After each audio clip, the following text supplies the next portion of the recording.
सुनो, क्या नाम था उसका? कप्तान बेटा। आपने को पढ़ना है थियरम ऑफ परपेंडिकुलर एक्सिस। बेटा ये थ्योरम किस पे लगता है? प्लेन लैमिना पे। किस पे लगता है? सपोज करो प्लेन लैमिना है ना, और इस पे 3 एक्सिस है। एक आपका एक्स एक्सिस है, वाई एक्सिस है और जेड एक्सिस है। X axis and y axis कहाँ पे होता है? प्लेन लैमिना पे होता है। और जो जेड एक्सिस होता है यह क्या होता है? परपेंडिकुलर। एक्चुअली तीनों एक्सिस आपस में क्या होते हैं? परपेंडिकुलर होते हैं। ठीक है। एक्स एक्सिस पे जो movement of inertia I x है, वाई एक्सिस का movement of inertia I y है, और जेड एक्सिस का मूवमेंट ऑफ इनर्शिया क्या है? आई जेड है। सपोज किया कि स्मॉल पार्टिकल है जिसका मास क्या है? डी है, और पॉइंट किस पे है? डी पे। ओरिजिन से इसका डिस्टेंस आर है। अभी हमने क्या किया बेटा? हमने इस पॉइंट को ज्वाइन कर दिया, तो यहाँ पे पॉइंट एम है और इधर क्या आया? एन। ये एक्स एक्सिस पे है इसलिए डिस्टेंस क्या हो गया? एक्स हो गया। ये वाई एक्सिस पे इसलिए डिस्टेंस क्या हो गया? वाई। अभी क्या बनाता है प्लेन लैमिना पे? रेक्टेंगल बनाता है, और रेक्टेंगल के अपोजिट साइड क्या होते हैं? इक्वल होते हैं। अगर ये डिस्टेंस आपका वाई है तो ये भी अपोजिट क्या होगा? वाई होगा। और ये डिस्टेंस आपका एक्स है तो ये भी अपोजिट क्या होगा? एक्स होगा। समझा बेटा इतना? अच्छा, तो क्या लिखते हैं हम लोग? कंसीडर अब प्लेन लैमिना। क्या कंसीडर करते हैं हम लोग? एक प्लेन लैमिना है ना बेटा। दूसरा सेकंड पॉइंट क्या लिखते हैं? Let a small particle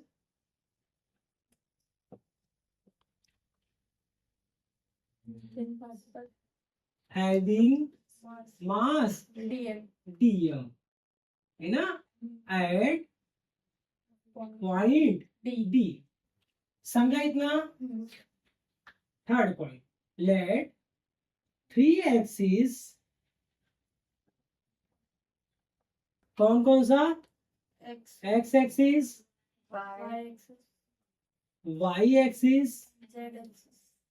and z axis are mutually perpendicular to each other. यही ना बेटा? इतना समझा? अच्छा, अभी क्या क्या बचा है अपना? Movement of inertia. Fourth point क्या लिखेंगे? Let I x, I y and I z be the movement of inertia. वैसे शॉर्ट में तो चलेगा बेटा? नहीं समझा? इधर नहीं, इधर पढ़ा रहा हूँ। Movement of inertia of 3 axis है ना बेटा, रिस्पेक्टिवली। समझ आया बेटा? अच्छा, फिर क्या बचा? फिफ्थ पॉइंट क्या बचा बेटा? रेक्टेंगल। अब यहाँ पे डिस्टेंस लिख दो शायद, है ना डायरेक्ट। तो यहाँ पे क्या हो गया आपका? जो आपका डी एल है वह किसके इक्वल है? ओ एम के इक्वल है। अच्छा हाँ। डी एल या एन डी किसके इक्वल है बेटा? और यार दोनों डिस्टेंस किसके हैं? वाई के। फिर आपका जो ओ एन है वह किसके इक्वल है? डी एम के इक्वल है। और दोनों किसके इक्वल है? एक्स के। और आपका जो ओडी है वह क्या है आपका? आई स्क्वायर। देन आपने क्या पढ़ा है? I X, a movement of inertia about X axis, है ना बेटा? तो भाई मूवमेंट ऑफ इनर्शिया क्या था? आर स्क्वायर डीएम, डिस्टेंस का स्क्वायर डीएम था। जरा देखो किस एक्सिस की बात करते हैं हम लोग? एक्स। एक्स एक्सिस से डी का डिस्टेंस क्या है? वाई है। तो यहाँ पे क्या आएगा? वाई स्क्वायर डी है ना बेटा। फिर किसका लेते हैं हम लोग? आई वाई। ये वाई एक्सिस है। वाई एक्सिस से पॉइंट डी का डिस्टेंस क्या है आपका? एक्स। तो यहाँ पे क्या आएगा? एक्स स्क्वायर डी है बेटा। फिर क्या है अपना? I Z. अब ये आपका जेड एक्सिस है। जेड एक्सिस से इसका डिस्टेंस क्या है? आर। तो यहाँ पे क्या आएगा? Indication r square d. इतना समझ आया बेटा? अच्छा, अब फिफ्थ पॉइंट, कोई भी एक ट्रायंगल ले लो, सपोज करो आपने ओ एम डी लिया या ओ एन डी लिया, किसी भी ट्रायंगल में क्या करना है अपने को, पाइथागोरस थ्योरम अप्लाई करना है।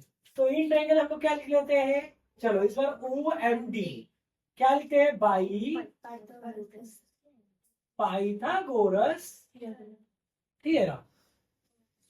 तो क्या पढ़ा आपने, हाइपोटेन्यूज स्क्वायर, ये 90 के सामने क्या हो गया बेटा, हाइपोटेन्यूज क्या है आपका, स्क्वायर।